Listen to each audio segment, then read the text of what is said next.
खमागणी आप देख रहे हो मारवाड़ी न्यूज। मुँह आप ओम दी अपन आप लोगों ने ठाई से कि पूरा राजस्थान में ओपरो अनार मंडी कितनी फेमस हुई है। वे अनार खरीदारी करवा वाला जो पे मारवाड़ी को व्यापारी लोग जो बालाट है महाराष्ट्र वे पहुंचे केड़ी फ्रूट आपने थे से जानकारी 2 दिन पहला विवाद भी हुई थे, सब कुछ हुई तो वे तो मारे पारा ऑफिस तक पहुंचे आना तो बात करूँ सब अनार बेचवा वाला ने खरीदारी करवा वाला थे बाल आयो रहा मोरे किसान बापड़ा देसी आदमी अनाड़ी आदमी मेहनत करे परेशान हुए और आप लोग भारत आओ मारवाड़ी में आप बुलाओ पोतरा ना पाओ तो कन टाइप की रे तालमेल आपने। एक पहली बात, पहला हम भले लेने वाला है बेचने वाला है, पहला एक किसान का बेटा है और किसान के बेटे के नाते चाहे राजस्थान हो या कौन सी भी स्टेट के किसान हो, किसान किसान नहीं होती है। किसान के दर्द जानने वाला कोई व्यापारी हो तो वहाँ लोग आते ही आते, व्यापारी भी आते हैं और किसान भी आते हैं। तो इससे किसानों को जो फायदा हो रहा है केडी चौधरी फ्रूटेक्स मंडी की तरफ से, जो देश में पहली बार ऐसी कोई डिजिटल मंडी बनी है कि यहाँ कन्याकुमारी से लेके जम्मू कश्मीर तक ग्राहक है और हमारे यहाँ 100 लोडर अभी बनेंगे और 230 कर्मचारी ये लोगों को, किसान लोगों को सेवा देने में जुड़े हैं और कम से कम 600-700 किसान हमारे पास आते हैं और उनका माल लेके आते हैं, एक पूरे विश्वास से आते हैं। पिछले साल हमने मंडी चालू की और जल्दी ही लोगों में इतनी पसंद आ गई कि हमको हाउसफुल का बोर्ड लगाना पड़ा पिछले साल। तो ये साल हमने बुकिंग का सिस्टम लाया, जो लोग माल पैदा करते हैं लेकिन माल तोड़ के मंडियों में लेके आते हैं और मंडियों में जगह कम हो या ग्राहक कम हो और उसमें वो माल बिकता नहीं है और रेट गिर जाते हैं। तो ये साल हमने ये किया कि बुकिंग करते हैं वही माल लेके आए, बाकी का माल पेड़ के ऊपर रहे 2 दिन के बाद 3 दिन के बाद भले ही तोड़ दे लेकिन उसको वो किसान को नुकसान ना हो, ये फॉर्मूला लेके आके हमने वो बुकिंग का सिस्टम चालू किया और ये इतना सफल हुआ कि पिछले साल भी हमने रेट गिरने नहीं दिया और ये साल भी रेट गिराने से हम रुका रहे। विवाद ये चल रहा है कि ट्रॉली वालों और ग्रेडिंग दोनों में क्या फर्क है? थोड़े नुकसान कन जगह वेरी है, ट्रॉली में वेरी हो या आन में वेरी हो? ट्रॉली वाला तो पहले से चल रहा है और हम भी आज भी बेचने को तैयार है, लेकिन हमारे मंडी में एक भी ट्रॉली बिकती नहीं है। क्यों नहीं बिकती? कि हमने जो ग्रेडिंग सिस्टम लाई, यहाँ जो मशीनरी है, आप अगर मंडियों में देखेंगे हमारे किसान भाई आते तो हाथ लगाने की जरूरत नहीं, ऐसी मशीनें लगाई, करोड़ों रुपए की मशीनें लगाई। ये क्यों लगाई है? हमारा यहाँ से माल एक्सपोर्ट हो जाए, देश विदेश में चला जाए। देश का तो ग्राहक हमारे पास है लेकिन बाहर का भी ग्राहक हमारे पास आए और एक्सपोर्ट का माल यहाँ से बाहर जाए और इससे हमारे किसान भाइयों का कम से कम 20, 25, 30 रुपए किलो का फायदा हो। इसलिए विवाद चल रहा है कि अभी ट्रॉली वाला सिस्टम सही या ग्रेडिंग का सिस्टम सही। जिसको ट्रॉली वाला सिस्टम पसंद है वो ट्रॉली वाले में जाए, जिसका ग्रेडिंग का सिस्टम है वो सिस्टम में आए।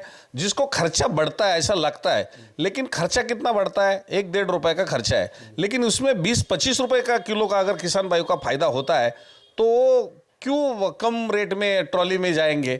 और यह जो किसान अनार पैदा करता है बहुत मेहनती और दिमाग वाला ही किसान है कि जो अच्छा सोचता है और अच्छा अनार पैदा करके मंडी में आता है।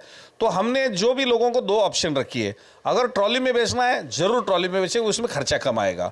अगर इसमें आपको ग्रेडिंग में बेचना है तो मशीन से हम ग्रेडिंग करते हैं या हाथ से करते हैं, तो ये जो व्यापारी आते हैं उनको माल पसंद आता है और उनको रेट ज़्यादा मिलता है।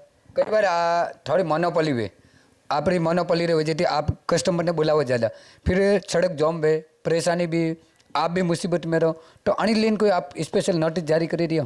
नहीं, हमने ऐसा तो अभी हमारे मंडी के बारे में पूछा तो कभी इतनी गर्दी भी की नहीं, भीड़ भी नहीं की जितनी जरूरत है। आज भी हमने पहले 4-6 दिन बहुत कम माल बुलाया, अभी हम दुगना तिगना आमदनी किया। भले ही आज बाजार कम है लेकिन जो बिकता है, जो ग्राहक की डिमांड है वहां तक ही माल लेके आए।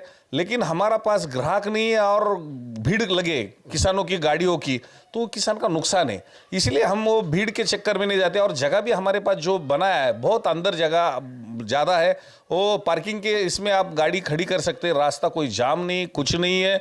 और किसानों को जो रहने के लिए जो सुविधा हमने बनाई है वो ब्लैंकेट हो, गद्दी हो, सब तैयारी है और मशीन में डालते हैं, ग्रेडिंग होता है, वजन होता है डिजिटल में, सब उनको ऑटोमेटिक इसमें मोबाइल में चला आ जाता है। तो इससे क्या हो जाता है कि किसान को कहाँ फायदा है और कहाँ नुकसान है, ये अभी समझने को थोड़ा सा देर लगेगा।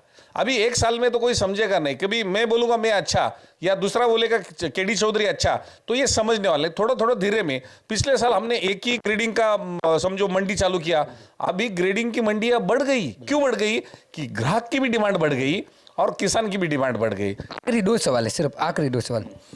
આપણે હોમાં બી કોઈ મંડીવાલા ભાઈ આપણે આરે પાડે ભાઈ તો આપણે યુ 19-20 કી કન હાલતું ભાઈ એસો યુ બેઠું ભાઈ હોમાં તારો કે ભાઈ ઓ જાજા पिया लिए કે મુકામ લો એરું તો ગ્રાહક ખોસવાડ વાસ્તે કોઈ આઈડિયો કરો थे व्यापारी केवल व्यापारी का नहीं, बेचने वाले। नहीं देखो, हर व्यापारी का एक स्टाइल होता है कि कैसा हम ज्यादा से ज्यादा बेचे और उसमें किसान भाइयों का क्या फायदा हो जाए। और जैसा ही हम माल ज्यादा खींचते तो हमारे व्यापारी भाइयों का भी अच्छा माल लेके बुला के ये उनको भी वहाँ ज्यादा फायदा कैसा हो जाए। इसलिए व्यापारी में भले कंपटीशन है, चाहे वो ट्रॉली बेचने वाला हो या ग्रेडिंग वाला हो, हम दोनों भी किसान का ही फायदा करते हैं। इसमें हमारा कंपटीशन भले ही है, लेकिन इसमें किसान भाइयों का ही फायदा समझकर ही हम मंडी चलाते हैं। सबसे आखिरी सवाल, वर्तमान डिजिटल युग है, बदलता युग है, मतलबी युग है, सब युग है। मारे बारे खबर आई है कि सैटेलाइट मंडी चालू करी है, सैटेलाइट आकाशी। ये तो बहुत खुशी की बात है कि देश में कभी ये किसने सोचा नहीं होगा कि एक मंडी वाला घर तक पहुंचे और वो घर से अपनी मंडी नजदीक जैसे समझकर माल ताबे में दे, और वो भी सीसी कैमरे के अंदर हमारा सेंटर रहे, हमारे कैरेट भी उनके पास चले जाए, क्योंकि उनके पास कैरेट नहीं है, ट्रॉली नहीं है, ट्रैक्टर नहीं है, और उनको कम भाव में जो माल देना पड़ता था, तो ऐसे एक्सपोर्ट क्वालिटी के माल हम सैटेलाइट मंडी में लेके आ रहे हैं। और वो अभी किसान बोल रहे कि जगह पे वो 40 रुपए में रेट जा रहा था, वो 70 रुपए किलो में जा रहा है। तो ये नया सोच जो हमने पिछले साल भी डिजिटल मंडी की लाई और ये सैटेलाइट मंडी की जो सोच लाई, ये बहुत बढ़िया है। अभी मैं तो आपको विनती करता हूँ कि मेरी इंटरव्यू लेने से आप किसान की इंटरव्यू ले लो कि जो सैटेलाइट मंडी से जो किसानों का फायदा हो रहा है और घर बैठे बैठे उनको सब मैसेज द्वारा समझ रहा है, तो सुबह उठ के फ्रेश होके वो मंडी में आ रहा है। कोई रात में ठंड में जगने की जरूरत नहीं, कुछ भी नहीं है, और बैठे बैठे उनको पेमेंट भी आ रहा है। तो यहाँ बड़े बड़े किसान है कि वो ट्रॉली लेके वो काम नहीं कर सकते थे, अभी हम 10-10 टन की गाड़ियां भेज रहे हैं, और 2 गाड़ी लगता है, 3 गाड़ी, एक दिन में 20-20, 30-30 टन का भी गाड़ी हम बगीचे से उठा रहे। तो इससे जो जगह पे देते थे और उनका जो नुकसान होता था, वो नुकसान से किसान बच रहे। इसलिए सैटेलाइट मंडी एक पर्याय है, और मैं चाहूँ तो ये सब लोगों ने करना चाहिए। हमारे किसान भाई इतना 6 महीना मेहनत करते हैं, तो हम एक दिन क्यों ना उनके लिए मेहनत करें।